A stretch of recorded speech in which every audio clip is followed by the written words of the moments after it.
ಅಂತಂದು ಅವರು ಒಂದೇ ಮಾತು ಹೇಳಿದ್ರು, ಕೃಷ್ಣಮೂರ್ತಿ ನಿನ್ನ ಡಾಕ್ಯುಮೆಂಟ್ಸ್ ಏನಾದರೂ ಕರೆಕ್ಟಾಗಿದ್ದರೆ ನಿನಗೆ ನಿಜವಾಗ್ಲೂ ನಾನು ಬಡವ ಅಂತ ಹೇಳ್ಬಿಟ್ಟು ನಾನು ನಿನಗೆ ನ್ಯಾಯ ಕೊಡಿಸ್ತೀನಿ ಅಂತ ಹೇಳಿದ್ರು. ಅವರು ಮಾತು ಯಾಕೆ ಕೊಟ್ಟರು ಆ ಮಾತಿನ ಪ್ರಕಾರ ನಡ್ಕೊಂಡ್ರು ಮೇಡಮ್. ನನಗೆ ಆರ್ಡ್ರ್ ಮಾಡಿದ್ರು, ಆದೇಶ ಮಾಡಿದ್ರು, ಗಂಗಾಧರ್ ಸಾಹೇಬರು ನನಗೆ ಆದೇಶ ಮಾಡಿದ್ರು. ಆದೇಶದಲ್ಲಿ ಏನು ಮಾಡಿದ್ದಾರೆ, ಈಗ ಆಲ್ರೆಡಿ ಗೌರ್ಮೆಂಟ್ ಅವ್ರ ಪೊಸಿಷನಲ್ಲಿ ಇದ್ದಾರೆ, ಇದು ಕೊಡೋಕೆ ಬರೋದಿಲ್ಲ ಲ್ಯಾಂಡ್, ಮತ್ತೆ ವಾಪಸ್ ಕೊಡೋಕೆ ಬರೋದಿಲ್ಲ. ಇದಕ್ಕೆ ಈ ಲ್ಯಾಂಡ್ ಓನರ್ಗಳು ಯಾರಿದ್ದಾರೋ ಅವ್ರನ್ನ ಪರಿಶೀಲನೆ ಮಾಡಿ ಇವ್ರಿಗೆ ಒಂದು ಪರಿಹಾರನ ಕೊಡಿ ಅಂತ ಕೊಟ್ಟರು. ಈ ಪರಿಹಾರ ಕೊಡಿ ಅಂತಂದಾಗ ಏನಾಯಿತು, ಸರಿ 14ನೇ ತಾರೀಕು 3ನೇ ತಿಂಗಳು 2011ರಲ್ಲಿ ಆದೇಶ ಆಯಿತು. ನಾವೇನು ಮಾಡಿದ್ರೆ ಆ ಆದೇಶ ಕಾಪಿನ ಹಿಡ್ಕೊಂಡು KPTCL ಮುಂದೆ ಹೋದ್ರಿ, ಕಾವೇರಿ ಭವನಕ್ಕೆ ಹೋದ್ರಿ. ಕಾವೇರಿ ಭವನದಲ್ಲಿ ಏನಾಯಿತು ಮೇಡಮ್, ಕಾವೇರಿ ಭವನದಲ್ಲಿ ನಾವು ಸುತ್ತಿದ್ರಿ, ಸುಮಾರು ಒಂದು 7 ದಿನ ಸುತ್ತಿದ್ರಿ ಮೇಡಮ್. ಅಲ್ಲಿ ಕೇಳಿದೆ, ಸರ್ ಅರ್ಜಿ ಎಲ್ಲಿ ಕೊಡ್ಬೇಕು ಹೇಳಿ ಸರ್, ಹೋಗ್ಲಿ ಕೊಡ್ತೀರಿ, ಕೃಷ್ಣಮೂರ್ತಿ ನಮ್ಮ ಆಫೀಸ್ಗೆ ಬರಲ್ಲ, ಬೇರೆ ಆಫೀಸ್. ಎಷ್ಟು ಜನ ಅಧಿಕಾರಿಗಳ ಹತ್ರ ಹಿಂಗೆ ಹೋಗಿ ಪರದಾಟ ನಡೆಸಿದ್ರ? ನಿಮ್ಮ ಎಜುಕೇಶನ್ ಕ್ವಾಲಿಫಿಕೇಶನ್ ಏನು, ಸಾಧ್ಯವಾಯ್ತಾ ಎಲ್ಲ ಅರ್ಥ ಮಾಡ್ಕೊಳ್ಳೋದಕ್ಕೆ ಇದನ್ನೆಲ್ಲ? ಮೇಡಮ್ ಇದು ಈಗ ಇದ್ರದ್ದು ಎಲ್ಲಾನು ನನ್ನ ತಲೆಯಲ್ಲಿ ಇದ್ಬಿಟ್ಟಿದೆ ಈಗ. ಯಾಕೆಂದ್ರೆ 11 ವರ್ಷ ಇದನ್ನ ಎಲ್ಲ ನೋಡಿ ನಮಗೆ ಹೇಗಾಗಿದೆ ಅಂತಂದ್ರೆ, ನಾನು ಹೋದ ವಾರದಲ್ಲೇ ಆತ್ಮಹತ್ಯೆ ಮಾಡ್ಕೊಳ್ಬೇಕಾಗಿತ್ತು. ನಾನು ಆವತ್ತೇ ಮಾಡ್ಕೊಂಡ್ಬಿಡ್ತಾ ಇದ್ದೆ. ಒಂದೇನು ಅಂತಂದ್ರೆ, ಆತ್ಮಹತ್ಯೆ ಮಾಡ್ಕೊಂಡ್ರೆ ನನಗೆ ನಿಜವಾಗ್ಲೂ ನ್ಯಾಯ ಸಿಗುತ್ತಾ, ಪ್ಲಸ್ ನಾನು ಕೊಟ್ಟಿರೋಂಥ ಇವಾಗ ನನಗೆ ಯಾರ್ಯಾರು ಮೋಸ ಮಾಡಿದ್ದಾರೆ ಅವ್ರ ಖಂಡಿತ ಶಿಕ್ಷೆ ಆಗಲ್ಲ ಅಂತ ನಾನು ಡಿಸೈಡ್ ಮಾಡಿದೆ. ಈಗ ಏನಕ್ಕೆ ನಾನು 8 ದಿನ ಮುಂದೆ ಡೇಟ್ ಕೊಟ್ಟಿದ್ದೀನಿ ಅಂತಂದರೆ, ಈಗ ನಾನು 7 ಡೇಟ್ ನಾನು ಕೊಟ್ಟಿದ್ದೀನಿ. ಈಗ ಅಷ್ಟೊತ್ತಿಗೆ ಯಾರ್ಯಾರು ಅಧಿಕಾರಿಗಳು ಇದ್ರ ಬಗ್ಗೆ ನಿಜವಾಗ್ಲೂ ಕ್ರಮ ತಗೊಳ್ತಾರಾ ಇಲ್ವಾ ಅನ್ನೋ ಒಂದು ಇದಕ್ಕೆ ನಾನು ವೆಯ್ಟ್ ಮಾಡ್ತಾ ಇದ್ದೀನಿ. ಈಗ ನಾನು ಸಾವಿನ ಪತ್ರ ನಿಜವಾಗ್ಲೂ ಸಾಯ್ತೀನಿ ಅಂತ ಹೇಳ್ಬಿಟ್ಟು 20ನೇ ತಾರೀಕು ಬರೆದಿಟ್ಟಿದ್ದೀನಿ. 100% ನಾನು ಸಾಯ್ತೀನಿ, ಆ ಬ್ರಹ್ಮ ಬಂದರೂ ನಾನು ಉಳ್ಸೋಕ್ಕಾಗಲ್ಲ, ಅದಂತೂ ಸತ್ಯನೇ. ನಾನು ತೀರ್ಮಾನ ಮಾಡಿದ್ದೀನಿ, ಅದು ನಾನು ಸಾಯಲೇಬೇಕು, ನಾನು ಸತ್ತೋಗ್ತೀನಿ. ಒಂದೇನು ಅಂತಂದರೆ, ಇನ್ನು ಮುಂದೆ ಈ ರೀತಿ ಆಗಬಾರ್ದು ಅಂತ ನಂದು ಒಂದು ಬೇರೆ ಯಾರಿಗೂ ಈ ರೀತಿ ಆಗಬಾರ್ದು. ಒಂದೇನು ಅಂತಂದರೆ ಮೇಡಮ್, ಇಷ್ಟು ಅಧಿಕಾರಿಗಳು ಯಾವ ರೀತಿ ನಡ್ಕೊಂಡಿದ್ದಾರೆ ಅಂತಂದರೆ, ಮೇಡಮ್ ಅಧಿಕಾರಿಗಳು ಬರಲಿ ಒಂದು ಸರ್ತಿ ಪಬ್ಲಿಕಲ್ಲಿ ಓಡಾಡಲಿ, ಕಚೇರಿಗೆ ಓಡಾಡಲಿ, ಕಚೇರಿಯಲ್ಲಿ ಏನೇನು ಮಾಹಿತಿ ಕೊಡ್ತಾರೆ ತಿಳ್ಕೊಳ್ಳಿ, ಒಂದು ದಿನ ಒಂದು ಜಾಗದಲ್ಲಿ ಕುತ್ಕೊಂಡು ವೆಯ್ಟ್ ಮಾಡಲಿ, ಬೆಳಗ್ಗೆಯಿಂದ ಸಾಯಂಕಾಲ ತನಕ ವೆಯ್ಟ್ ಮಾಡಿದ್ರೆ ಅದ್ರ ಸಮಯದ ಬಗ್ಗೆ ಅರ್ಥ ಆಗುತ್ತೆ. ಒಂದು ಜಾಗದಲ್ಲಿ ಒಬ್ಬ ಮನುಷ್ಯ ಕುತ್ಕೊಂಡೇ ಇದ್ರೆ ಮೇಡಮ್, ಸಾಯಂಕಾಲ ತನಕ ಕುತ್ಕೊಂಡೇ ವೆಯ್ಟ್ ಮಾಡ್ತಾ ಇದ್ರೆ ಏನಾಗುತ್ತೆ, ಸರಿ ನಾವು ಕಾಯ್ತಾ ಇದ್ರಿ ಇವತ್ತು ಹೇಳ್ತಾರೆ ಅಂತ, ಸೊ ಆಗಿಲ್ಲ ಮತ್ತೆ ನಾಳೆ ಬಂದು ವೆಯ್ಟ್ ಮಾಡಿ ಅಂತಂದಾಗ, ಸೊ 2ನೇ ದಿನ ವೆಯ್ಟ್ ಮಾಡಬೇಕಂದ್ರೆ ಎಷ್ಟು ಮನಸ್ಸಿಗೆ ಬೇಜಾರಾಗುತ್ತೆ. ಇದೇ ರೀತಿ 11 ವರ್ಷ ನಾನು ವೆಯ್ಟ್ ಮಾಡ್ಕೊಂಡು ಬಂದಿದ್ದೀನಿ ಅಂತಂದಮೇಲೆ ನನ್ನ ಮನಸ್ಸಿಗೆ ಎಷ್ಟು ನೋವಾಗಿರ್ಬೋದು. ಸೊ ಈ ರೀತಿ ನಾನು ದುಃಖ ಪಟ್ಟುಬಿಟ್ಟಿದ್ದೀರಿ. ಈಗ ನಮ್ಮದೇನು ಅಂತಂದರೆ ಮೇಡಮ್, ಇಷ್ಟು ಅಧಿಕಾರಿಗಳ ಮೇಲೆ ನಿಜವಾಗ್ಲೂ ಇವ್ರ ಮೇಲೆ ಕಠಿಣ ಕ್ರಮ ತಗೊಳ್ಳೇಬೇಕು. ತಗೊಂಡ್ರೇ ನನ್ನ ಮನಸ್ಸಿಗೆ ಸಮಾಧಾನ. ನಾನು ಸತ್ರೂ ನನ್ನ ಆತ್ಮಕ್ಕೆ ಸಮಾಧಾನ ಸಿಗಬೇಕು ಅಂತಂದರೆ ಇಂಥವ್ರ ಮೇಲೆ ಕಠಿಣ ಕ್ರಮ ತಗೊಳ್ಳೇಬೇಕು. ಸಾವು ಅನ್ನೋದು ಹುಡುಗಾಟ ಅಲ್ಲ ಕೃಷ್ಣಮೂರ್ತಿ ಅವರೇ. ನಿಮ್ಮ ಮನೇಲಿ ಏನು ಹೇಳ್ತಾರೆ? ನಿಮ್ಮ ಮನೇಲಿ ಇದಕ್ಕೆ ಸಪೋರ್ಟ್ ಮಾಡ್ತಾರಾ? ಮಗ ಸಾಯ್ತಾನೆ ಅಂದರೆ ಒಪ್ತಾರ ನಿಮ್ಮ ತಾಯಿ? ಖಂಡಿತ ಇಲ್ಲ ಮೇಡಮ್. ಇವತ್ತು ನಮ್ಮ ತಾಯಿ ನಮ್ಮ ತಂದೆಯವರಿಲ್ಲ, ತಂದೆಯವ್ರು ತೀರೋಗಿ 83ನೇ ಇಸ್ವಿಯಲ್ಲೇ ತೀರೋದ್ರು. ಮತ್ತು ನಮ್ಮ ತಾಯಿಯವರು ಕಷ್ಟಪಟ್ಟು ನಮ್ಮನ್ನು ಬೆಳೆಸಿದ್ದಾರೆ. ನಮ್ಮ ಅಣ್ಣ ತಮ್ಮಂದಿರು ನನಗೆ ನಿಜವಾಗ್ಲೂ ಒಳ್ಳೆ ಸಪೋರ್ಟ್ ಕೊಟ್ಟಿದ್ದಾರೆ. ಮತ್ತು ನನಗೊಬ್ಬರು ಮೇಡಮ್ ಅಂತಿದ್ದಾರೆ, ಅವರು ನನಗೆ ತುಂಬ ಸಪೋರ್ಟ್ ಕೊಟ್ಟಿದ್ದಾರೆ. ಆದರೆ ಇಲ್ಲೂ ಒಂದೇನು ಅಂತಂದ್ರೆ ಮೇಡಮ್, ಎಲ್ಲರೂ ಸಹಾಯ ಮಾಡ್ಕೊಂಡು ಬಂದಿದ್ದಾರೆ. ಅವ್ರು ಎಷ್ಟು ಮಟ್ಟಿಗೆ ಸಹಾಯ ಮಾಡ್ಬೋದು, ಹೊಟ್ಟೆಗೆ ಊಟ ಕೊಡ್ಬೋದು, ಓಡಾಡೋದಕ್ಕೆ ಒಂದು ಬಸ್ ಬೇರೆ ಕೊಡ್ಬೋದು. ಹೆಚ್ಚಂದ್ರೆ ಒಂದು 5 ವರ್ಷ ಮಾಡ್ತಾರೆ, 11-12 ವರ್ಷ ಅಂದರೆ ಹುಡುಗಾಟ ಅಲ್ಲ ಹೇಳಿ. ನಾವು ಎಲ್ಲರ ಹತ್ರ ಸಾಲ ಸೂಲ ಮಾಡಿ ಇವತ್ತು ನಿಮ್ಮ ಬೇರೆ ಆಫೀಸ್ಗೆ ಇವಾಗ KPTCL ಆಫೀಸ್ ಹತ್ರ ಬರಬೇಕು ಅಂತಂದ್ರೆ ಮೇಡಮ್, ನಮ್ಮ ಫ್ರೆಂಡ್ಸ್ ಹತ್ರ 50 ರೂಪಾಯಿ ಸಾಲ ಇಸ್ಕೊಂಡ್ಬಂದಿದ್ದೀರಿ. ಮೊನ್ನೆಯಿಂದ ಸಾಲ ಇಸ್ಕೊಳ್ತಾ ಇದ್ದಾರೆ. ಆದರೆ ಸಾಲ ಕೊಡೋರು ಎಷ್ಟು ದಿನ ಅಂತ ಕೊಡೋಕ್ಕೆ ಸಾಧ್ಯ ಮೇಡಮ್ ಅಲ್ವರಾ? ಅದಕ್ಕೆ ಈಗೇನು ಅಂತಂದರೆ ಮೇಡಮ್, ಈಗ ನಂದು ತೀರ್ಮಾನ, ಯಾರು ಬಂದರೂ ನನ್ನಂತೂ ತಡೆಯೋಕ್ಕಾಗಲ್ಲ. ಈಗ ಒಂದೇನು ಅಂತಂದರೆ, ಈ ಅಧಿಕಾರಿಗಳು ಮಾಡಿರೋಂಥ ಒಂದು ಕೆಲಸ ನಿಜವಾಗ್ಲೂ ಎಲ್ಲರಿಗೂ ಕನ್ನಡಿಗರಿಗೆ ಒಂದು ಅದು ಹೇಳಬಾರ್ದು ಅಂಥ ಮಾತಿನ ಪ್ರಕಾರ ಮಾಡಿದ್ದಾರೆ. ಇವರು ಈಗ ಒಳ್ಳೆ ಅಧಿಕಾರಿಗಳು ಇದ್ದಾರೆ. ಅಧಿಕಾರಿಗಳು ನೆನ್ನೆ ಎಲ್ಲ ಕರೆಸಿದ್ದಾರೆ. ಲೋಕಾಯುಕ್ತನೋ ಮತ್ತೆ ಈಗ ಏನಾಯ್ತು ಅಂತಂದರೆ, ನಾರಾಯಣ ಸ್ವಾಮಿ ಅವರು ನಂದು ಅಮೌಂಟ್ ತಗೊಂಡ್ರು 15,000 ರೂಪಾಯಿ. ಅಲ್ಲಿ ನ್ಯಾಯ ಸಿಕ್ಕಿಲ್ಲ, ಫೈಲ್ ಕ್ಲೋಸ್ ಆಯಿತು. ಅಲ್ಲೇನಾಯಿತು, ನಾನು ಡೈರೆಕ್ಟಾಗಿ ಲೋಕಾಯುಕ್ತರ ಆಫೀಸ್ಗೆ ಹೋದೆ ಸರ್. ಅಲ್ಲೋಗಿ ಅಲ್ಲೂ 15 ದಿನ ಸುತ್ತದೆ. ಅಪ್ಲಿಕೇಶನ್ ಎಲ್ಲ ಫಿಲಪ್ ಮಾಡಿದೆ. ಅದು 5 ಫಾರಮ್ ಫಿಲಪ್ ಮಾಡಬೇಕು. ಒಂದೊಂದು ಫಾರಮನ್ನು ನಾನು ಟೈಪ್ ಮಾಡಿಸ್ಬೇಕಂದ್ರೆ 50 ರೂಪಾಯಿ ಬೇಕು. ಅಲ್ಲಿಗೆ 250 ರೂಪಾಯಿ ಖರ್ಚು ಮಾಡಿದೆ. ಆ ಅಪ್ಲಿಕೇಶನ್ ಏನು ಮಾಡಿದೆ, ಇದಕ್ಕೆ ಲೋಕಾಯುಕ್ತರು ಕಂಪ್ಲೇಂಟ್ ಕೊಟ್ಟೆ, ಸರ್ ಇಂಥ ದಿನ ಹಿಂಗೆ ನಾರಾಯಣ ಸ್ವಾಮಿ ಅವರು ನನಗೆ ಲಂಚ ತೊಗೊಂಡು ಕೂಡ ನಮ್ಗೆ ಕೆಲಸ ಮಾಡಿಲ್ಲ ಅಂತ. ಅಲ್ಲೇನಾಯಿತು, ಲೋಕಾಯುಕ್ತರು ಒಂದೇ ಮಾತು ಕೇಳಿದ್ರು, ನೋಡಪ್ಪ ಲಂಚ ಕೊಟ್ಟಿದ್ದೀರಾ, ಕೊಟ್ಟಿರೋದಕ್ಕೆ ಡಾಕ್ಯುಮೆಂಟ್ಸ್ ಕೊಡಿ. ಈಗ ನಾನು ಕೊಟ್ಟಿರೋದಕ್ಕೆ ಡಾಕ್ಯುಮೆಂಟ್ಸ್ ಏನಿಲ್ವಲ್ಲ ಮೇಡಮ್, ಕೊಟ್ಟಿರೋದಕ್ಕೆ ಡಾಕ್ಯುಮೆಂಟ್ಸ್ ನಾನು ಎಲ್ಲಿಂದ ತಂದು ಕೊಡಲಿ? ಅದೇನಾಯ್ತು, ಆ ಫೈಲ್ ಅಲ್ಲಿಗೆ ಕ್ಲೋಸ್ ಆಗೋಯ್ತು. ಮತ್ತೆ ನಾವು ಇನ್ನೆಲ್ಲ ಹೋಗೋಕ್ಕಾಗುತ್ತೆ? ನಾನು ಎಲ್ಲಿ ಬೇಕೋ ಅಲ್ಲೆಲ್ಲ ನ್ಯಾಯಕ್ಕೋಸ್ಕರ ಸುತ್ತಬಿಟ್ಟಿದ್ದೀನಿ ಮೇಡಮ್, ನ್ಯಾಯ ನನಗೆ ಎಲ್ಲೂ ಸಿಕ್ಕಿಲ್ಲ. ಓಕೆ, ಒಟ್ಟಾರೆ ಕೃಷ್ಣಮೂರ್ತಿಯವರ ಮನಸ್ಸಿನ ಮಾತನ್ನು ಕೇಳ್ತಾ ಇದ್ದೀರಾ ವೀಕ್ಷಕರೇ. ತಮಗಾದಂತಹ ಅನ್ಯಾಯವನ್ನು ಹೇಳ್ಕೊಟ್ಟಿದ್ದಾರೆ. ಸಾಲ ಕೊಡೋರು ಕೂಡ ಎಷ್ಟು ಟೈಮ್ ಅಂತ ಕೊಡ್ತಾರೆ, ಒಂದು ಸಹಾಯ ಮಾಡೋರು ಕೂಡ ಎಷ್ಟು ವರ್ಷ ಅಂತ ಮಾಡ್ತಾರೆ. ಸುಮಾರು 11 ವರ್ಷಗಳ ಹೋರಾಟ ನಂದು ಅನ್ನೋ ಮಾತನ್ನು ಹೇಳ್ತಿದ್ದಾರೆ. ಮತ್ತಷ್ಟು ಮಾತಾಡೋಣ. ನಮ್ಮ ಈ ಕಾರ್ಯಕ್ರಮದ ಮೂಲಕ ಒಂದು ಸರ್ಕಾರದ ಒಂದು ನೀತಿ ನಿಯಮಗಳು, ಈಗ ತಾನೇ ಕೃಷ್ಣಮೂರ್ತಿ ಅವರು ಹೇಳ್ತಾ ಇದ್ರು, ಲೋಕಾಯುಕ್ತಕ್ಕೆ ಕಂಪ್ಲೇಂಟ್ ಕೊಟ್ಟೆ, ಆ ಒಂದು ಕಂಪ್ಲೇಂಟ್ ಅಪ್ಲಿಕೇಶನ್ ಫಾರ್ಮ್ ಏನಿದೆ ಅದನ್ನು ಏನು ಟೈಪ್ ಮಾಡಿಸ್ಬೇಕು ಅಂದರೆ 50 ರೂಪಾಯಿ ಖರ್ಚಾಗುತ್ತೆ. ಈಗ ನಾನು ಈ ಆಫೀಸಿಗೆ ಬರಬೇಕಾದ್ರೂ ಕೂಡ ನಾನು 50 ರೂಪಾಯಿ ಸಾಲ ಮಾಡ್ಕೊಂಡು ಪತ್ರ ವಿಶೇಷ ಕಾರ್ಯಕ್ರಮಕ್ಕೆ ಸ್ವಾಗತ. ಕೃಷ್ಣಮೂರ್ತಿ ಅವರ ಹತ್ರ ಮಾತಾಡ್ತಾ ಇದ್ವಿ. ಒಟ್ಟಾರೆ ಅವರು ನಿಜಕ್ಕೂ ನೊಂದಿದ್ದಾರೆ, ಬೇಸರವನ್ನು ವ್ಯಕ್ತಪಡಿಸ್ತಿದ್ದಾರೆ.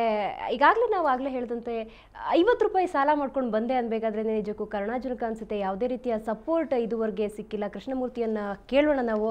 ಸಾವಿನ ಪತ್ರವನ್ನು ಹಂಚ್ತಾ ಇದ್ದೀರಾ ಕೃಷ್ಣಮೂರ್ತಿಯವರೇ, ಸುಮಾರು ಅಧಿಕಾರಿಗಳಿಗೂ ಹಂಚಿರ್ತೀರಾ ಈ ಒಂದು ಪತ್ರಗಳನ್ನು, ಜನಸಾಮಾನ್ಯರಿಗೂ ಹಂಚಿರ್ತೀರಾ. ಏನು ರೆಸ್ಪಾನ್ಸ್ ಸಿಕ್ಕಿದೆ ನಿಮಗೆ? ಮೇಡಮ್, ಈಗ ಕಾವೇರಿ ಭವನದಲ್ಲಿ ನಮಗೆ ಫೋನ್ ಮಾಡಿ ಕರೆಸ್ಕೊಂಡಿದ್ರು. ಡೈರೆಕ್ಟಾಗಿ MD ಯಶವಂತ್ ಸಾಹೇಬ್ರ ಹತ್ರನೇ ಮಾತಾಡಿದಿರಿ. ಕೃಷ್ಣಮೂರ್ತಿಯವರೇ ಈ ರೀತಿ ಆಗಿದೆ, ಖಂಡಿತ ಇದಕ್ಕೆ ನಾವು ನ್ಯಾಯ ಕೊಡಿಸ್ಕೊಡ್ತೀರಿ ಅಂತಲೂ ಹೇಳಿದ್ದಾರೆ. ಮತ್ತು ಇನ್ನೊಂದು ಏನಂತಂದರೆ, ಕೆಲವು ಅಧಿಕಾರಿಗಳು ಹೇಳ್ತಾ ಇದ್ದಾರೆ, ನೀವು ಮಾಡಿದ್ದು ತಪ್ಪು, ಈ ರೀತಿ ಮಾಡಬಾರ್ದಾಗಿತ್ತು, ನೀವು ಡೈರೆಕ್ಟಾಗಿ ನಮ್ಮ ಹತ್ರನೇ ಬರಬೇಕಾಯಿತು, ಬಂದಿದ್ದೀರಿ ನಾವು ಮಾಡ್ತಾಯಿದ್ರಿ ಅಂತ. ಆದರೆ ಇಲ್ಲೊಂದು ವಿಚಾರ, ಮುಖ್ಯವಾದ ವಿಚಾರ ಒಂದಿದೆ ಮೇಡಮ್. ನಾನು ಮುಖ್ಯಮಂತ್ರಿ ಸಾಹೇಬುಗಳನ್ನ ನಾನು ಭೇಟಿ ಆಗಬೇಕು, ಇದ್ರ ಬಗ್ಗೆ ಮಾತಾಡಬೇಕು ಅಂತ ಅವರು ಕಚೇರಿಗೆ ಮತ್ತು ಅವ್ರ ಮನೆ ಹತ್ರ ಸುಮಾರು ದರ್ಶನ ಅಂತ ಬೆಳಗ್ಗೆ ಸಿಗ್ತಾರಲ್ಲ ಮುಖ್ಯಮಂತ್ರಿಗಳು ಕೂಡ. ನಿಜ ಮೇಡಮ್. ಆದರೆ ಬೆಳಗ್ಗೆ ಹೊತ್ತು ಕೂಲಿ ಕೆಲಸಕ್ಕೆ ಹೋಗಿ ಅಲ್ಲಿಂದ ಅಲ್ಲಿಗೆ ಬರಬೇಕಂದ್ರೆ 50 ರೂಪಾಯಿ ಚಾರ್ಜಿಗೆ ನಾವೇನು ಮಾಡೋಣ?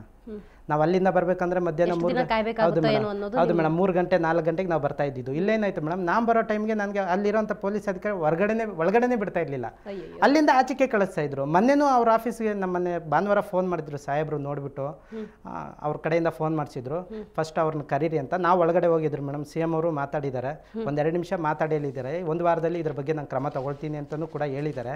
ಇಲ್ಲಿ ಒಂದು ವಿಚಾರ ಏನು ಅಂತಂದರೆ ಮೇಡಮ್, ಈಗ ಅಧಿಕಾರಿಗಳು ಎಲ್ಲರೂ ಫೋನ್ ಮಾಡ್ತಾರೆ, ಏನೇನು ನಡೀತಾರೆ, ಈಗ ಏನೇನು ನಡೀತಾ ಇದೆ ಎಲ್ಲರೂ ಕೇಳ್ತಾ ಇದ್ದಾರೆ, ಎಲ್ಲರೂ ಕೇಳೋರು. ಈಗ ಅದರಿಂದ ನಾನು KPTCL ಆಫೀಸ್ಗೆ ಹೋಗ್ಬೇಕಂತ ಅವ್ರ ಹತ್ರ ಕ್ಯಾಮ್ರಾ ಏನಾದ್ರು ಇದ್ದೆ, CC ಕ್ಯಾಮ್ರಾ ಒಂದು ಸರ್ತಿ ನೋಡೋಕೆ ಹೇಳಿ. ಎಷ್ಟು 1000 ಸರ್ತಿ ಓಡಾಡಿದ್ದೀನಿ ಅವ್ರ ಆಫೀಸ್ಗೆ ಅಂತ, ಅಷ್ಟು ಸರ್ತಿ ಹೋಗಿದ್ದೀನಿ. ಒಳಗಡೆ ಹೋಗ್ಬೇಕು ಅಂದರೆ ಸರ್ ಒಳಗಡೆ ಹೋಗ್ತೀನಿ ಅಂತಲೇ ಬಿಡ್ತಾ ಇರಲಿಲ್ಲ ಮೇಡಮ್.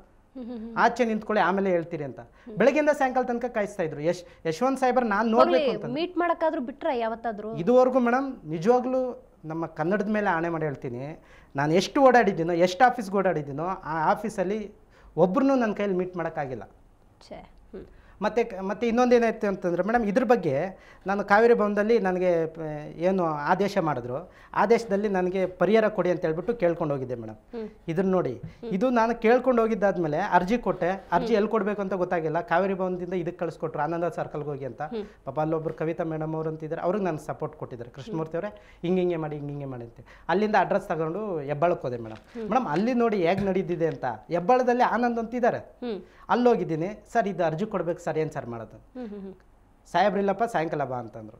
ಮತ್ತೆ ನಾನು ಅಲ್ಲಿಂದ ವಾಪಸ್ ಮನೆಗೆ ಹೋಗೋಕ್ಕಾಗಲ್ಲ ಮೇಡಮ್, ಕಾಯಲೇಬೇಕು. ಸಾಯಂಕಾಲ ಗಂಟ ವೆಯ್ಟ್ ಮಾಡಿದೆ, ಮಧ್ಯಾಹ್ನ ಊಟ ಇಲ್ಲ. ಸರಿ ಏನೋ ಮಾಡಿ ವೆಯ್ಟ್ ಮಾಡಿದೆ, ಅಲ್ಲೇ ನೀರು ಕುಡ್ಕೊಂಡು ಏನೋ ವೆಯ್ಟ್ ಮಾಡ್ತಾಯಿದ್ದೆ. ಅಲ್ಲೇನಾಯಿತು, ಸಾಹೇಬರು ಅವತ್ತು ರಜೆ ಆಗಿಬಿಟ್ರಂತೆ, ಬಂದಿಲ್ಲ. ಕೃಷ್ಣಮೂರ್ತಿ ನಾಳೆ ಬರ್ಬೋದು, ನಾಳೆ ಬಪ್ಪ ಅಂತಂದು ಮತ್ತೆ ನಾಳೆ ಹೋದೆ ಮೇಡಮ್. ಅದೇ ಥರನೇ 9 ದಿನ ನಾನು ಸತಾಯಿಸಿದ್ರು ಆನಂದಂದು. ಮತ್ತು ನನಗೂ ಅಲ್ಲೂ ಬೇಜಾರಾಯ್ತು. ಅಲ್ಲೇನು ಮಾಡಿದೆ, ನಾನೇ ಒಂದು ಅರ್ಜಿ ಬರೆದೆ, ನೀವೇನಾದರೂ ಇದ್ರ ಬಗ್ಗೆ ಕ್ರಮ ತಗೊಂಡಿಲ್ಲ, ನನಗೇನಾದರೂ ಇದೇನಾದರೂ ಪರಿಹಾರ ಕೊಟ್ಟಿಲ್ಲ ಅಂತಂದರೆ ನಾನು ನಮ್ಮ ದಲಿತರ ಸಂಘಟನೆಯವ್ರನ್ನ ಮತ್ತು ಇನ್ನೊಬ್ಬರನ್ನ ಎಲ್ಲರನ್ನೂ ಸೇರಿಸಿ ನಮ್ಮ KPTCL ಮುಂದೆ ನಾನು ಧರಣಿ ಮಾಡ್ತೀನಿ ಅಂತ ಅರ್ಜಿಯಲ್ಲೂ ಬರೆದೆ. ಅರ್ಜಿ ಬರೆದು ಕೊಟ್ಟೆ. ಅಲ್ಲೇನಾಯ್ತು, 3-4 ದಿನಕ್ಕೆ ಅರ್ಜಿನ ತೊಗೊಂಡಿದ್ದಾರೆ, ಎಲ್ಲ ಮಾಡಿದ್ದಾರೆ. ಮತ್ತು 3-4 ದಿನ ಬಿಟ್ಕೊಂಡು ಹೋದೆ. ಕೇಳಿದ್ರು, ಕೃಷ್ಣಮೂರ್ತಿ ನಾನು ಇದಕ್ಕೆ ಕಳಿಸ್ಬಿಟ್ಟಿದ್ದೀನಿ, ಅಲ್ಲಿ ಕಾವೇರಿ ಭವನಕ್ಕೆ ಕಳಿಸಿದ್ದೀನಿ, ಆಮೇಲೆ ಬರುತ್ತೆ ಅಂತ. ಸರ್ ಅರ್ಜಿ ಕೊಡಿ ಸರ್, ನೀವು ಕಳಿಸಿರೋ ಅರ್ಜಿ ಕೊಡಿ, ನಾನು ಹೋಗಿ ಅಲ್ಲಿ ಏನು ಕೇಳಬೇಕು? ಆಗಲ್ಲಪ್ಪ, ಪೋಸ್ಟಲ್ ಕೇಳ್ತೀರಾ? ಹೌದು ಮೇಡಮ್, ಪೋಸ್ಟಲ್ ಬರುತ್ತೆ ಮೇಡಮ್. ಇದುವರೆಗೂ 2-3 ತಿಂಗಳಾಯಿತು ಮೇಡಮ್, ನಮ್ಮ ಮನೆಗೆ ಒಂದು ಪೋಸ್ಟ್ ಬಂದಿಲ್ಲ ಮೇಡಮ್. ಸರಿ ಕಾವೇರಿ ಭವನದಲ್ಲಿ ಹಂಗೆ ಹಿಂಗೆ ಮಾಡಿ ಅಲ್ಲಿ ಕಾವೇರಿ ಭವನದಲ್ಲಿ ಹೋಗಿ ಕೇಳಿದೆ ಮೇಡಮ್. ಅವರು ಆ ಸಿದ್ದರಾಮ ಅಂತಿದ್ದಾರೆ, ನಿಜವಾಗ್ಲೂ ಮೇಡಮ್ ನನಗೆ ಬಂದಿರೋ ಸಿಟ್ಟಲ್ಲಿ ಅವ್ರನ್ನೂ ಸಾಯಿಸ್ಬಿಟ್ಟು ನಾನು ಸತ್ತೋಗ್ಬಿಡ್ಬೇಕು ಅಂತ ಅನಿಸ್ಬಿಡ್ತೀನಿ ಮೇಡಮ್. ಅಲ್ಲಿ ಅಷ್ಟೊಂದು ಹಿಂಸೆ ಕೊಟ್ಟಿದ್ದಾರೆ. ಸರ್ ದಯವಿಟ್ಟು ಇದ್ರ ಬಗ್ಗೆ ನನಗೆ ಏನಾದರೂ ಒಂದು ಮಾಹಿತಿ ಕೊಡಿ ಅಂತ ಅವ್ರನ್ನ ಎಷ್ಟು ಬೇಡ್ಕೊಂಡಿದ್ದೀನಿ ಮೇಡಮ್. ಸೈಲೆಂಟಾಗಿ ಆಚೆ ಹೋಗಿ, ಇಲ್ಲಿ ನೀನು ಮಾತಾಡಬೇಡ, ನಿನಗಿಲ್ಲಿ ಮಾತಾಡೋ ಅಧಿಕಾರ ಎಲ್ಲ ನಿಮ್ಮ ಮನೆಗೆ ಪೋಸ್ಟ್ ಬರುತ್ತೆ. ಸರಿ, ನೀವು ಸ್ಟಾರ್ಟಿಂಗ್ ಆರೋಪ ಮಾಡೋದ್ರಲ್ಲ ನಾರಾಯಣ ಸ್ವಾಮಿ, ಹಿಂಗೆಲ್ಲ ಹಲವಾರು ಹೆಸರುಗಳನ್ನು ಹೇಳಿದ್ರಲ್ಲ, ನೀವು ಒಬ್ಬರೇ ಈ ಥರ ಅನ್ಯಾಯ ಅನುಭವಿಸ್ತಿದ್ರ ಅಥವಾ ನಿಮ್ಮ ಊರಲ್ಲಿ ಬೇರೆ ಯಾರಾದರೂ ಈ ಥರ ಅನುಭವಿಸ್ತಿದ್ದಾರೆ ಅಂತ ಹೇಳ್ತಾರೆ? ಮೇಡಮ್, ಇದು ನಮ್ಮದು 78-79ರಲ್ಲಿ ಗ್ರಾಂಟ್ ಆಯಿತು ನಮ್ಮ ದರಖಾಸ್ತು ಮೂಲದಿಂದ ಮೇಡಮ್. ಇದರಲ್ಲಿ ಟೋಟಲಿ 9 ಜನ ಅನ್ಯಾಯ ಆಗಿದ್ದಾರೆ. 9 ಜನ. ಈಗ ನಾನೇನು ತೋರಿಸಿದ್ದೀನಿ ಮೇಡಮ್, ಇದು ಸಾಗುವಳಿ ಚೀಟಿ. ಈ ಸಾಗುವಳಿ ಚೀಟಿ ಸೇಮ್ ಟೋಟಲಿ 9 ಜನಕ್ಕೆ, ನಮ್ಮ SCಗಳಲ್ಲಿ 7 ಜನ ಇದ್ದಾರೆ, 7 ಜನಕ್ಕೂ ಸೇಮ್ ಸಾಗುವಳಿ ಚೀಟಿ ಬಂದಿದೆ. ಇಲ್ಲೇನಾಗಿದೆ ಅಂತಂದರೆ ಮೇಡಮ್, ಇದೇ ದಾನದ ಪತ್ರ 3 ಜನಕ್ಕೆ ಮಾತ್ರ ದಾನದ ಪತ್ರ ಮಾಡಿಕೊಟ್ಟಿದ್ದಾರೆ. ಇನ್ನು ಉಳಿದವ್ರಿಗೆ ಏನು ಮಾಡಿದ್ದಾರೆ, ಅದೇ ಜಮೀನ ಸೇಮ್ ಡಿಟೋ ಜಿ ಪೇ ಮಾಡ್ಕೊಂಡಿದ್ದಾರೆ. ಜಿ ಪೇ ಮೇಲೆ ಇನ್ನು ಉಳಿದವ್ರಿಗೆ ಆರ್ಮಿಯವ್ರಿಗೆ ರಿಜಿಸ್ಟ್ರನ್ನ ಮಾಡಿಕೊಟ್ಬಿಟ್ಟಿದ್ದಾರೆ. ಸೊ ಪಾಪ ಅವ್ರ ಕೈಲಿ ಓಡಾಡೋಕ್ಕಾಗ್ತಾ ಇಲ್ಲ. ಅವ್ರು ಒಂದಿನ ಕೂಲಿ ಕೆಲಸ ಬಿಟ್ಟು ಬರೋಕ್ಕಾಗಲ್ಲ ಮೇಡಮ್. ಅವ್ರು ಕೂಲಿ ಕೆಲಸ ಬಿಟ್ಟು ಮಾಡ್ಬೇಕಂದ್ರೆ ಅವ್ರ ಮನೆಯಲ್ಲಿ ಮತ್ತೆ ಸಾಯಂಕಾಲ ಊಟಕ್ಕೆ ಇರೋದಿಲ್ಲ. ನೀವು ಕೆಲಸ ಏನು ಮಾಡ್ತೀರಾ ಮೇಡಮ್? ನಾವು ಕೂಲಿ ಕೆಲಸ ಮಾಡೋರೆ. ಸದ್ಯಕ್ಕೆ ಈಗ ನಾವು ಆವತ್ತಿಂದ ಇದುವರೆಗೂ ನಮ್ಗೆ ಕೆಲಸ ಇಲ್ದಿರೋ ತುಂಬ ಪರದಾಡ್ತಾ ಇದ್ದೀರಿ. ಈಗ ಸದ್ಯಕ್ಕೆ ಇನ್ನೊಂದು ಏನು ಅಂತಂದರೆ ಮೇಡಮ್, ನಿಜವಾಗ್ಲೂ ಇಲ್ಲಿ ಯಾಕೆ ನಡೆದಿದೆ ಅಂತಂದರೆ ಇವ್ರನ್ನೆಲ್ಲ ನಿಜವಾಗ್ಲೂ ಕಠಿಣ ಕ್ರಮ ಕೊಡ್ಬೋದು, ಬಟ್ ಅಧಿಕಾರಿಗಳು ಇದ್ರ ಬಗ್ಗೆ ಕ್ರಮ ತಗೊಳ್ತಾ ಇಲ್ಲ. ನಾನು ಹೇಳ್ತಾ ಇದ್ದೀನಿ ಸರ್, ಇದು ಅನ್ಯಾಯ ಆಗಿದೆ ಮೇಡಮ್. ಎಲ್ಲರೂ ಫೋನ್ ಮಾಡಿ ಕೇಳೋರೆ ಅಧಿಕಾರಿಗಳು. ಕೃಷ್ಣಮೂರ್ತಿ ಏನಾಯಿತು? ನಾನು ಇವತ್ತಿಂದ ಸುಮಾರು 1,000 ಜನಕ್ಕೆ ಇದೇ ಥರ ಕುತ್ಕೊಂಡು 10 ನಿಮಿಷ ಕುತ್ಕೊಂಡು ಹೇಳ್ತಾನೆ ಇದ್ದೀನಿ, ಯಾರು ಕ್ರಮ ತಗೊಳ್ತಾ ಇಲ್ಲ. ಅಟ್ಲೀಸ್ಟ್ ಇದೇನಾಗಿದೆ, ಯಾವ ರೀತಿ ಆಗಿದೆ, ಯಾರು ಅನ್ಯಾಯ ಮಾಡಿದ್ದಾರೆ. ಈಗ ಪಾಂಪ್ಲೆಟ್ಸಲ್ಲಿ ಕೊಟ್ಟಿದ್ದೀರಿ, ಅವ್ರನ್ನ ಇಮಿಡಿಯೇಟ್ಲಿ ಅರೆಸ್ಟ್ ಮಾಡಿ. ಅಥವಾ ನೇರವಾಗಿ ಆರೋಪ ಮಾಡ್ತಿದ್ದೀರಾ ನೀವು, 6 ಹೆಸರುಗಳನ್ನು ಬರೆದಿದ್ದೀರಾ ನೀವು. ಹೌದು ಮೇಡಮ್. ಅವರಿಂದ ನಿಮ್ಗೆ ಯಾವುದೇ ರೀತಿ ಆಕ್ಷೇಪಣೆ ಬಂದಿಲ್ವ? ಏನಾದ್ರು ಬೆದರಿಕೆ ಏನಾದ್ರು ಹಾಕಿದಾರಾ? ಇಲ್ಲ ಮೇಡಮ್. ಈಗ ನಮ್ಮ ವೇಣುಗೋಪಾಲ್ ರೆಡ್ಡಿ ಮತ್ತು ವೇಣುಗೋಪಾಲ್ ರೆಡ್ಡಿ, ನಾರಾಯಣಪ್ಪ, ಹನುಮಯ್ಯ ಅನ್ನೋರು ಇದುವರೆಗೂ ನಮ್ಮ ಹತ್ರ ಬಂದಿಲ್ಲ. ಮತ್ತು ಪಾಡಿಗೆ ಸುಮ್ಮನೆ ಇದ್ಬಿಟ್ಟಿದ್ದಾರೆ. ಅವ್ರ ಪಾಡಿಗೆ ಅವರು ಸುಮ್ಮನೆ ಇದ್ದಾರೆ. ನಾನು ನಮ್ಮ ಚಿಕ್ಕಜಾಲ ಪೊಲೀಸ್ ಸ್ಟೇಷನ್ ಅವರು ಸೋಮವಾರ ಬೆಳಗ್ಗೆ ಬಂದು ನಾನು ಕರ್ಕೊಂಡೋಗಿದ್ದಾರೆ. ಕರ್ಕೊಂಡೋಗಿ ಏನಾಯಿತು ಅಂತ ಕೇಳಿದ್ದಾರೆ. ಸರ್ ಹಿಂಗೆ ಆಯಿತು ಅಂತ ಹೇಳಿದ್ದೀನಿ. ಆ ಚಿಕ್ಕಜಾಲ ಜೈರಾಮ್ ಅಂತ ಅವ್ರು ಇನ್ಸ್ಪೆಕ್ಟ್ರು. ನಾನು ಹೇಳಿದ್ದೀನಿ ಸರ್ ಕಂಪ್ಲೇಂಟ್ ತೊಗೊಳ್ಳಿ ಸರ್ ಇವ್ರ ಬಗ್ಗೆ, ನನಗೇನಾದರೂ ಹೆಚ್ಚು ಕಡಿಮೆ ಆಯಿತು ಅಂತಂದರೆ ಇವರೇ ಕಾರಣ ಅಂತ. ಅವ್ರು ಹೇಳಿದ್ರು ಕಂಪ್ಲೇಂಟ್ ಬೇಡಪ್ಪ, ನಾಳೆ ನಾಡ್ದು ಕಂಪ್ಲೇಂಟ್ ತೊಗೊಳ್ತೀನಿ ಅಂತ ಹೇಳಿದ್ದಾರೆ. ಅಂದರೆ ಇಲ್ಲಿ ಎಷ್ಟು ನಿರ್ಲಕ್ಷ್ಯ ಮಾಡ್ತಾ ಇದ್ದಾರೆ ಅಂತ. ಈಗ ನಮ್ಮ ಸೊಣಪನಹಳ್ಳಿ ಅಂತ ಹೇಳಿದ್ದೀನಲ್ಲ ಮೇಡಮ್. ಸೊ ಸೊಣಪನಹಳ್ಳಿ ಸುತ್ತಮುತ್ತ ಕೋಟ್ಯಾಧೀಶ್ವರ ಅಂದರೆ ಅವರೇನೆ. ಅಂದರೆ ಅಲ್ಲಿ ಅವ್ರ ಬಗ್ಗೆ ಯಾರು ಒಂದು ಬೆರಳಿಟ್ಟು ತೋರಿಸೋರಿಲ್ಲ. ಇವರು ಮೋಸ ಮಾಡ್ತಾ ಇದ್ದಾರೆ, ಹೆಸರನ್ನ ಸಾಧಿಸಿ ಈ ತರ ನಿರ್ಲಕ್ಷ್ಯ. ಹೌದು ಮೇಡಮ್. ಇಲ್ಲೇನಾಯ್ತು ಅಂದ್ರೆ ಮತ್ತೆ ನಾನು ಕಂಪ್ಲೇಂಟ್ ಕೊಡೋಕಾದ್ರೆ ಪೊಲೀಸ್ ಅಧಿಕಾರಿಗಳು ಆಗಲೇ ಬುಕ್ಕಿಂಗ್ ಆಗ್ಬಿಟ್ಟಿರ್ತಾರೆ, ಆಲ್ರೆಡಿ ಆಗ್ಬಿಟ್ಟಿದ್ದಾರೆ. ಕಂಪ್ಲೇಂಟ್ ಕೊಟ್ಟರೆ ಕಂಪ್ಲೇಂಟ್ ತಗೊಳ್ಳಲ್ಲ. ನನ್ನೇ ಕರ್ಕೊಂಡು ಹೋಗಿದ್ದಾರೆ. ಸರ್ ಕಂಪ್ಲೇಂಟ್ ತಗೊಳ್ಳಿ ಸರ್ ಅಂತ ಹೇಳಿದೆ. ಇಲ್ಲ ತಗೊಳ್ತೀನಿ ಅಂತ ಹೇಳಿ. ನಿಮ್ಗೆ ಇದನ್ನೆಲ್ಲ ಅಬ್ಸರ್ವ್ ಮಾಡಿದ್ರೆ ಏನನ್ಸುತ್ತೆ? ಎಲ್ಲ ಲಂಚ ಆಟ ಆಡುತ್ತೆ ಅಂತ ಹೇಳ್ತಾರೆ. ನಿಜವಾಗ್ಲೂ ಮೇಡಮ್ ಭ್ರಷ್ಟಾಚಾರ ಎದ್ದು ಕಾಣಿಸ್ತಾ ಇದೆ. ನಿಜವಾಗ್ಲೂ ಲಂಚ ತುಂಬಾ ಓಡಾಟ ಮಾಡಿ. ರಾಜಕಾರಣಿಗಳ ಬಗ್ಗೆ ಏನು ಹೇಳ್ತೀರಾ? ಅಧಿಕಾರಿಗಳ ಬಗ್ಗೆ ಏನು ಮೇಡಮ್? ಇದು ನಿಜವಾಗ್ಲೂ ಇದು ಒಳ್ಳೆ ಪ್ರಶ್ನೆ ನೀವು ಕೇಳಿದ್ರಿ. ಈಗ ನಮ್ಮ ಇವರು ನಾರಾಯಣಪ್ಪ, ವೇಣುಗೋಪಾಲ್ ರೆಡ್ಡಿ, ಹನುಮಯ್ಯ ಅವರು ಇಷ್ಟು ಬೆಳೀತಾ ಇದ್ದಾರೆ ಅಂತಂದ್ರೆ ಕಾರಣ ನಮ್ಮ ಬ್ಯಾಟರಾಯನಪುರ ಕ್ಷೇತ್ರದಲ್ಲಿ ಕೃಷ್ಣ ಬೈರೇಗೌಡ್ರೆ ಕಾರಣ. ನಿಜವಾಗ್ಲೂ ನಾನು ಅವ್ರನ್ನ ಕೇಳಬೇಕಂತಿದ್ದೆ, ನಿಮ್ಮ ಏರಿಯಾದ ಶಾಸಕರನ್ನು ಯಾರಾದರೂ ಅವರನ್ನು ಮೀಟ್ ಆಗ್ಬೋದಾಗಿತ್ತು. ನಿಜ ಮೇಡಮ್, ನೀವು ಹೇಳಿದ್ದು ನಿಜನೇ. ಆದರೆ ನಮ್ಮ ಜೆಡ್ಪಿಯಲ್ಲಿ ಅಂದರೆ ಜಿಲ್ಲಾ ಪಂಚಾಯತಿಯಲ್ಲಿ ಅಶೋಕ್ ಅನ್ನೋರು ಕಾಂಗ್ರೆಸ್ಸಿಂದ ಗೆದ್ದಿದ್ರು. ಅವ್ರು ಕಾಂಗ್ರೆಸ್ಸಿಂದ ಗೆದ್ದಿದ್ದಾದ್ಮೇಲೆ ಆದರೆ ಅವ್ರನ್ನ ಗೆಲ್ಸೋದಕ್ಕೆ ಕಾರಣ ಇವರೇ, ಯಾರು ಹನುಮಯ್ಯ, ನಾರಾಯಣಪ್ಪ, ವೇಣುಗೋಪಾಲ್ ರೆಡ್ಡಿನೇ ಕಾರಣ. ನಾನು ಅವ್ರ ಹತ್ರ ಡೈರೆಕ್ಟಾಗಿ ಹೋಗಿ ಕೇಳಿದೆ, ಡಾಕ್ಯುಮೆಂಟ್ಸ್ ಎಲ್ಲ ತೋರಿಸ್ದೆ. ಸರ್ ಈ ಥರ ನಾರಾಯಣಪ್ಪ, ಹನುಮಯ್ಯ ಅವ್ರು ಮಾಡಿದ್ದಾರೆ ಸರ್ ಅಂತ. ಅಶೋಕ್ ಅವರು ಅವ್ರ ಹತ್ರ ಡೈರೆಕ್ಟಾಗಿ ಕೇಳಿದಕ್ಕೆ ಅವ್ರು ಒಂದೇ ಮಾತು ಹೇಳಿದ್ರು ಮೇಡಮ್. ಅವ್ರು ಒಂದೇ ಮಾತು ಹೇಳಿದ್ರು. ಏನು ಹೇಳಿದ್ರು? ನೋಡಪ್ಪ ಅವ್ರು ನನಗೆ ಸಪೋರ್ಟ್ ಕೊಟ್ಟಿದ್ದಾರೆ, ನನಗೆ ಗೆಲ್ಸಿದ್ದಾರೆ. ಬೇಕಾದ್ರೆ ಅವರು ಬರಲಿ ಮೀಡಿಯಾ ಮುಂದೆ, ಡೈರೆಕ್ಟಾಗಿ ಓಪನ್ ಆಗಿ ಹೇಳ್ತೀನಿ, ನನ್ನ ಗೆಲ್ಸಿದ್ದಾರೆ ಆಲ್ರೆಡಿ. ಈಗ ನನ್ನ ಮೇಲೆ ಅವ್ರ ಮೇಲೆ ನಾನು ಕ್ರಮ ತಗೊಳಕ್ಕಾಗಲ್ಲ. ದಯವಿಟ್ಟು ನೀನು ಬೇರೆ ಅಡ್ವೊಕೇಟ್ ನೀಡು, ಬೇರೆ ಅಡ್ವೊಕೇಟ್ ಮೇಲೆ ಫೈಟ್ ಮಾಡು, ನನ್ನ ಕೈಲಾದರೆ ಹೆಲ್ಪ್ ಮಾಡ್ತೀನಿ ಅಂತ. ಅಂದರೆ ಇಲ್ಲಿ ಎಷ್ಟು ಮಟ್ಟಿಗೆ ನಿರ್ಲಕ್ಷ್ಯ ಆಗಿದೆ. ಮತ್ತೆ ಅದು ಬಿಟ್ಟು ಏನಾಯಿತು, ಇಲ್ಲಿ ಸೂಪರಿಂಟೆಂಡೆಂಟ್ ಆಫ್ ಪೊಲೀಸಲ್ಲಿ ಈ ಥರ ಆಯಿತು. ನಾನು ಡೈರೆಕ್ಟಾಗಿ ನಮ್ಮ ಇವರು ಕೃಷ್ಣ ಬೈರೇಗೌಡರ ಮನೆಗೆ ಮೊನ್ನೆ ಹೋಗಿ ಸರ್ ಡಾಕ್ಯುಮೆಂಟ್ಸ್ ಎಲ್ಲ ತೋರಿಸಿದೆ ಮೇಡಮ್. ಅವ್ರ ಮನೇಲಿ ಏನಾದರೂ CC ಕ್ಯಾಮ್ರಾ ಇದ್ದರೆ ಬೇಕಾದರೆ ಓಪನ್ ಮಾಡ್ಕೊಂಡು ನೋಡ್ಕೊಳ್ಳಿ ನಮ್ಮ ಕೃಷ್ಣ ಬೈರೇಗೌಡರು ಒಂದು ಸರ್ತಿ. ಎಷ್ಟರ ಮಟ್ಟಿಗೆ ನಮ್ಮ ಬ್ಯಾಟರಾಯನಪುರ ಕ್ಷೇತ್ರದಲ್ಲಿ ಜನರಿಗೆ ಎಷ್ಟು ಒಳ್ಳೇದು ಮಾಡ್ತಾ ಇದ್ದಾರೆ, ಎಷ್ಟು ಕೆಟ್ಟದ್ದು ಮಾಡ್ತಾ ಇದ್ದಾರೆ ಅನ್ನೋದು ಅವ್ರಿಗೆ ಗೊತ್ತಾಗ್ಬಿಡುತ್ತೆ. ಎಲ್ಲ ಡಾಕ್ಯುಮೆಂಟ್ಸ್ ತಗೊಂಡೋಗಿ ಕೊಟ್ಟರೆ ಮೇಡಮ್. ಬಿಡಿ. ಸೊ ಒಟ್ಟಾರೆ ನೋಡಿದ್ರಲ್ಲ ವೀಕ್ಷಕರೇ, ಕೃಷ್ಣಮೂರ್ತಿಯವರು ಹೇಳೋ ಪ್ರಕಾರ ನಿರ್ಲಕ್ಷ್ಯ, ಲಂಚ, ಭ್ರಷ್ಟಾಚಾರ ಎಲ್ಲೆಲ್ಲೋ ತಾಂಡವವಾಡ್ತಿದೆ ಅನ್ನೋದನ್ನು ನೇರವಾಗಿ ಆರೋಪವನ್ನು ಮಾಡ್ತಾ ಇದ್ದಾರೆ. ಹಾಗೆಯೇ ನಾನು ಕೇಳಿದ ಒಂದು ಪ್ರಶ್ನೆಯನ್ನು ಅವರಿಗೆ, ನೀವು ಕೂಡ ಏನು ಅಕ್ಷರಸ್ತ್ರ, ಎಷ್ಟರ ಮಟ್ಟಿಗೆ ಅರ್ಥವಾಗುತ್ತೆ ಈ ಒಂದು ದಾಖಲೆಗಳ ಪ್ರಮಾಣ ಹಾಗೆ ಅಂತ ಕೇಳಿದಾಗ ಅವರು ಹೇಳಿದ ಒಂದೇ ಒಂದು ಮಾತು, 11 ವರ್ಷದಿಂದ ಹೋರಾಡ್ತಾ ಇದ್ದೀನಿ, ಎಲ್ಲ ಕರಗತ ಆಗ್ಬಿಟ್ಟಿದೆ, ಎಲ್ಲ ಕಡೆ ಆಫೀಸ್ಗಳಿಗೆ ತಿರುಗಿದ್ದೀನಿ, ಒಂದು ಪಕ್ಷ CCTVಗಳಿದ್ರೆ ಕೂತ್ಕೊಂಡು ಲೆಕ್ಕ ಹಾಕಲಿ ಎಷ್ಟು ಸಲ ನಾನು